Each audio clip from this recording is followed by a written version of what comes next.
On today's show, Phoenix Suns head coach Monty Williams fired after yet another embarrassing early postseason exit. Was this the right move for the Phoenix Suns moving forward? And who are the possible coaching replacements that the Suns are going to be looking at targeting to take over as the next head coach of the franchise? Plus, how concerned should Suns fans be with Matt Ishbia's involvement in such a short amount of time as the Suns owner? All of that and more coming up right here at Locked On NBA. You are Locked On NBA, your daily NBA podcast. Part of the Locked On Podcast Network, your team every day. What's up and welcome to another edition of Locked On NBA, the biggest stories with the local experts. I'm your host, Jackson Gatlin, also host of Locked On Rockets right here on the Locked On Podcast Network. Now, today's episode is brought to you by Prize Picks. Next game, how about Nikola Jokic to score more than 26.5 points? What about LeBron James to have more than 7.5 rebounds? Or how about Jimmy Butler to have less than 6.5 assists? Or what about Jason Tatum to have more than 3.5 three-pointers made? So what is Prize Picks? It's daily fantasy sports, but how does it work? Basically, you pick 2 to 6 players, and if they score more or less than their Prize Picks projection, you can win up to 25 times back on your money on any entry that you submit. There's no competing against other people. It's just you versus the projections available. And Prize Picks offers projections on any sport that you watch. That's NBA, NFL, MLB, NHL, PGA. They've got you covered for all the action over at Prize Picks. Entries can be made in 60 seconds or less. It's that simple. They're safe. They offer fast withdrawals. Currently operational in over 30 states and Canada. And right now, every day of the NBA playoffs and the finals, one Prize Picks user will win a chance at becoming a millionaire. But you got to download the app to find out how. So download the Prize Picks app or go to prizepicks.com to sign up and play daily fantasy sports. First-time users can receive a 100% instant deposit match up to $100 with promo code LOCKEDON. If you deposit $100, Prize Picks will give you $100. If you deposit $50, Prize Picks will give you $50. So don't forget to enter promo code LOCKEDON at sign up for an instant deposit match up to $100. Joining us now is the host of Locked On Suns, Brendon, Kleen, who you can track down wherever you listen to your podcasts, and on YouTube, just search Locked On Suns. And Brendon, the Suns, with their second straight season of an embarrassing elimination game loss, early playoff exit, and this time around it led directly to the firing of head coach Monty Williams. So we got to start with that. I mean, is this the right move, the wrong move? Is it a reactionary move considering they were just in the finals 2 years ago under Monty?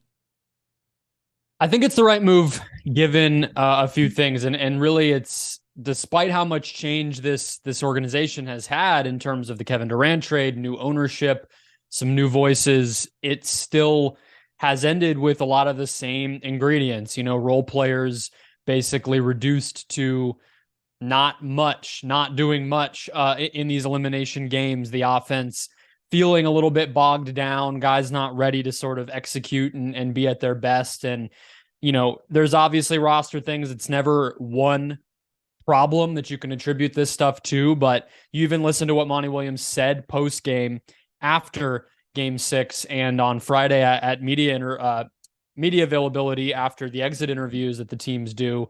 And he was saying a lot of those same things. We need to adapt our offense. We need to use the regular season to be ready for some of these playoff matchups in a way we haven't in the past. Unfortunately, you know, those realizations or public admissions of those things, he's not going to have the chance to actually see those through. But I think those are going to be the same principles the Suns need to kind of have front of mind as they find whoever the next coach is going to be, because he was absolutely right about what the problem is. How would you best describe Monty's tenure in Phoenix? Game changing. I mean, that's the thing. It's as much as I can sit here and tell you that I think it was time for this move.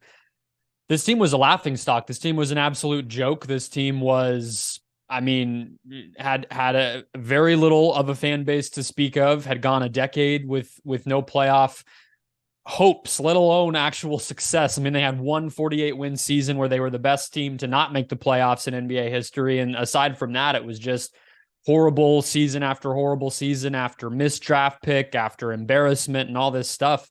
And now we know with Robert Sarver's whole tenure and the investigation into him that things were really bleak around that organization. And so for Monty Williams to come in at the time that he did in the summer of 2019, when he had an offer on the table from the Los Angeles Lakers with LeBron James already in place and Anthony Davis on the way. And he said, no, thank you. I would like to go to Phoenix despite everything I just said. And when he came in, he changed everything. He got Booker to buy into a different type of a role and a bigger and better culture, got the most out of a lot of the young role players that they had drafted, and obviously turned this team into a winner. And they were in the finals 2 years later. So you cannot understate the impact that Monty Williams had. Unfortunately, it's just sort of the name of the game when you start to go big, big fish chasing and everything else in the NBA, that these are the types of moves that often come after. There's some early reporting that shows that Phoenix may try to pry Ty Lue away from the LA Clippers. How would you feel about Ty Lue in Phoenix? And if not Ty Lue, what are some of the other names kind of in the preliminary early stages of the coaching search that the Suns might be interested in? Yeah, it's going to be really interesting. I mean, Ty Lue popped up on the Bucks search already, right? In some of the reporting out there about Milwaukee's desires. He got named right away with the Suns from Mark Stein. I don't know if other people just know something we all don't, and Ty Lue is actually available, or if that's just, wishful thinking. It's hard to say right now. If he's available, I think he should be at the top of most of these lists.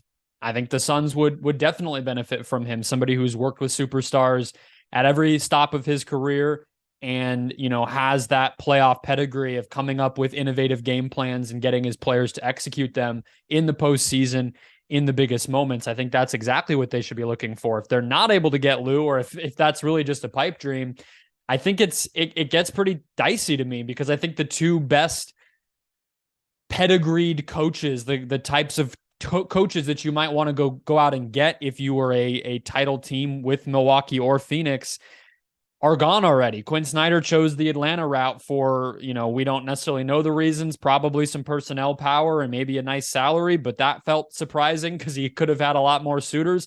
And then obviously Ime Udoka goes to Houston, where he might have some of the same power. He may, just have liked that situation, or maybe it was one of the only ones he thought might be available to him. We don't know, but he's gone now. And so you look at Frank Vogel or, Nick Nurse. I don't exactly look at those guys as people who are going to change what the problems that the Suns have right now are. I don't think of them as offensive innovators.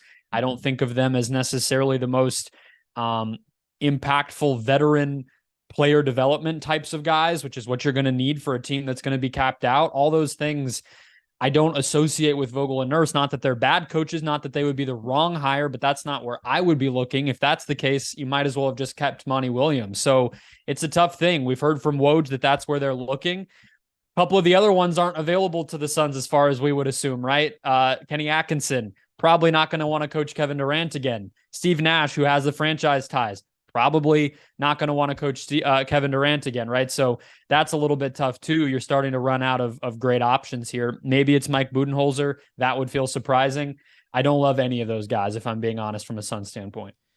Adrian Wojnarowski had some troubling wording in his initial report, for the end of season report on the Phoenix Suns, saying that Ishbia has fully taken over the franchise's basketball operations. And later on, that line was removed from his end of season report. How concerned should Suns fans be about this? First off, is this, in your eyes, accurate reporting? And again, how concerned should Suns fans be about this moving forward?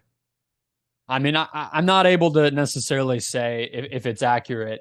He did go back, Woj, and avoiding the sports media ins and outs as much as we can here, because I know it bores some people, but it's important from a Suns standpoint here to get exactly what it is that's going on. And Woj spoke about this move on the pregame show for this Game 7 between Boston and Philadelphia, and he reiterated what was in the original article, even though the actual piece of that article that we're talking about is now gone. He said basically the same thing there. So I would imagine that is his genuine belief.